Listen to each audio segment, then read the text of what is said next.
you.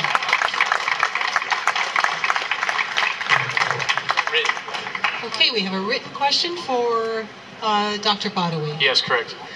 Why is Jesus written of in both the Quran and the Bible? However, Muhammad is not mentioned once in the Bible.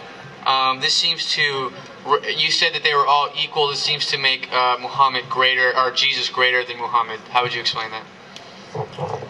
Well, the fact that Jesus is mentioned in the Quran is because the Quran came after Jesus to affirm also what remained intact of the teaching of all of the prophets. Nothing really surprising about that, because Islam in the final form came after Jesus. Your claim that Muhammad was not mentioned in the Bible is disputable. I have written a book on the subject called Muhammad in the Bible. Suffice to refer to the book of Genesis, in Genesis chapter 12, verses 2 and 3, where God made the promise to Abraham to bless all the nations of earth through his descendants. Abraham did not have any child at that time. Later on, the first son born to him was Ishmael, who is the progenitor of Prophet Muhammad, peace be upon him. Secondly came Isaac. Through Isaac, God blessed the nations with all Israelite prophets, and through Ishmael, through the mission of Prophet Muhammad. There is ample other evidence. If there is none but this one, I think it would suffice. Ishmael was circumcised. He's not excluded from the covenant.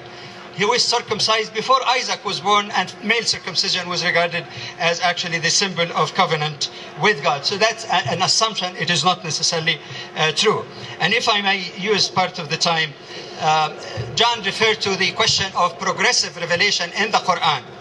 I understand, yes, that there are some details that needed to be revealed in proper time in history. Yet, there has been absolutely no progression on basic facts about the oneness of God. Whether it was revealed to Adam, to Noah, to Abraham, or all other, there is no change. You do not make progression in the foundation of the faith.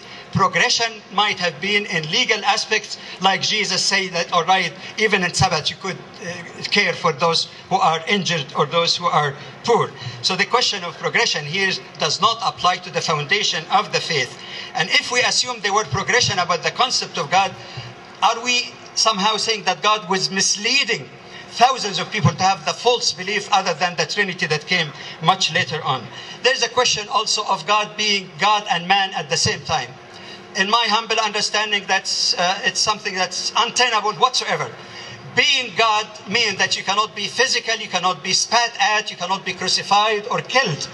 And being human, there is nothing human about being divine. So this kind of proposition, no matter how many circles we go through, it does not really stand any logical kind of verification.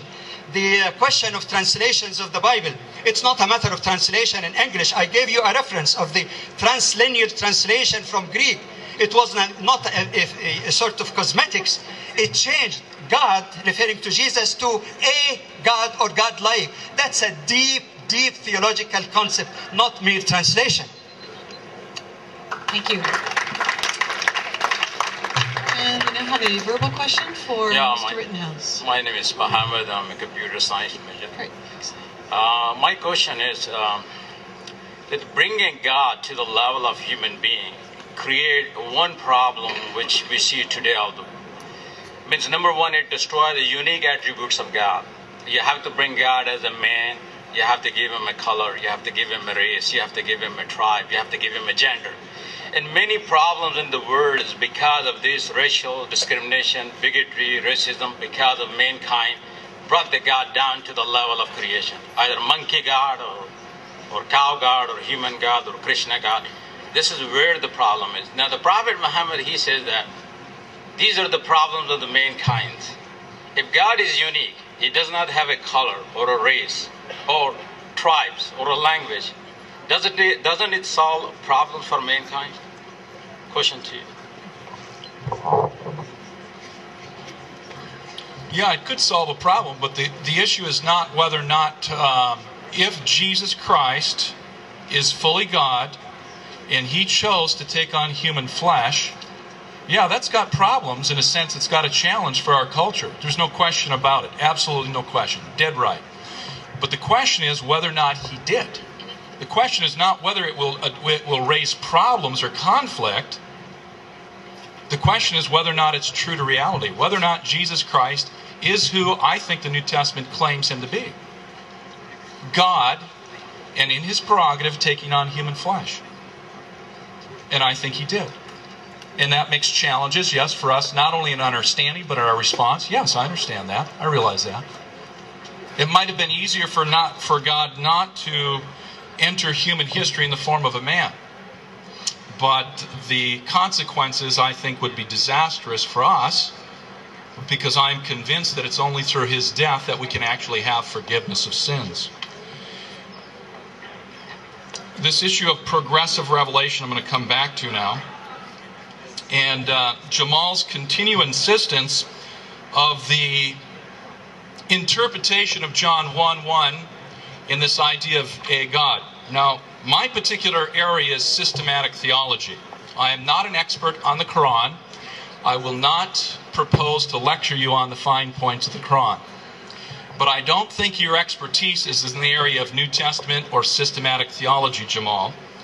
And I beg to differ quite strongly with you based upon the evidence, because I know of no Greek grammar in existence that is recognized by anyone within the Christian religion that would suggest that an accurate rendering of John 1:1 would allow for any possibility of the a God rendition. I don't know of anybody, even those that have Dana and Mantley, Greek grammar, those that have not claimed the name of Christ, aren't even Christians, are actually antagonistic against Christians, but they've done Greek grammars, absolutely dispute that. In fact, they go out of their way, in every one of these Greek grammars, they go out of their way to say how that is absolutely impossible to put in that idea of a God in this text of John 1:1. Isaiah talks about and prophesies the coming Messiah will be the eternal Father, the everlasting God, the Prince of Peace, the wonderful Counselor. So in the Old Testament, actually, Old Testament prophets actually did make claims that the coming Messiah actually would be divine and deity.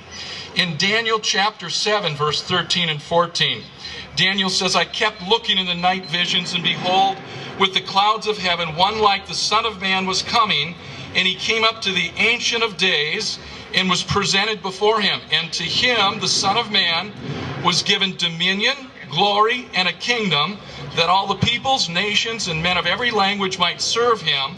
His dominion is an everlasting dominion, which will not pass away, and his kingdom is one which will not be destroyed. Jesus used that term in reference to himself 84 times in the four Gospels. Thank you.